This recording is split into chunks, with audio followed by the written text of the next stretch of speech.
হাতি মানুষ সংঘাতে ফের প্রাণহানি ঘটল। হাতি তাড়াতে গিয়ে পাল্টা আক্রমণের মুখে। কামরূপের বোকো থানার অন্তর্গত বরখালে বুনো হাতির আক্রমণে এক ব্যক্তির মৃত্যু হয়েছে, আহত হয়েছেন একজন। নিহত হন বরখালের বাসিন্দা কমলেশ্বর বড়। গুরুতর আহত হন অমল রাভা। আহত ব্যক্তিকে গুয়াহাটি মেডিকেল কলেজে পাঠানো হয়। হাতি তাড়াতে গিয়ে এই অঘটন। দলছুট একটি হাতি তেড়ে এসে আক্রমণ করে।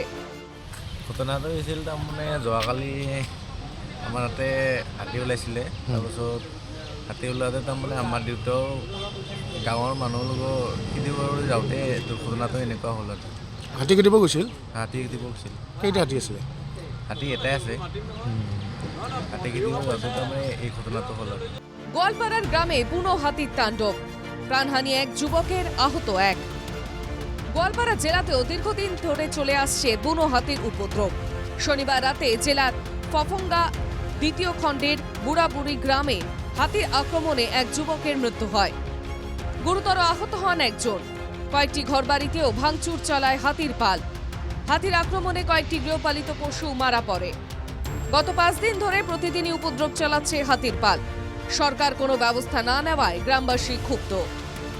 যোৱা কেইবাদিন ধৰি গোৱালপাৰাৰ আমাৰ এই যে ফুপঙাত বহুত দিন ধৰি ইয়াতে হাতীয়ে উপদ্ৰৱ কৰি আছে। তাৰ পিছতো কিন্তু চৰকাৰে কোনো ব্যৱস্থা লোৱা নাই, যাৰ ফলত আজি ৰাতি ঠিক 9টামান বজাত এজন মানুহ হাতীৰ আক্ৰমণত মৃত্যুবৰণ হ'ল। আৰু তাৰ লগে লগে বহুত ইয়াত থকা মানুহৰ ঘৰ বাৰী ভাঙিলে, এটা ছাগলী মাৰিছে, এটা গৰু মাৰিছে। তাৰ পিছতো কিন্তু চৰকাৰে এতিয়ালৈকে কোনো ধৰণৰ ব্যৱস্থা লোৱা নাই। Bureau report, NKTV Bangla.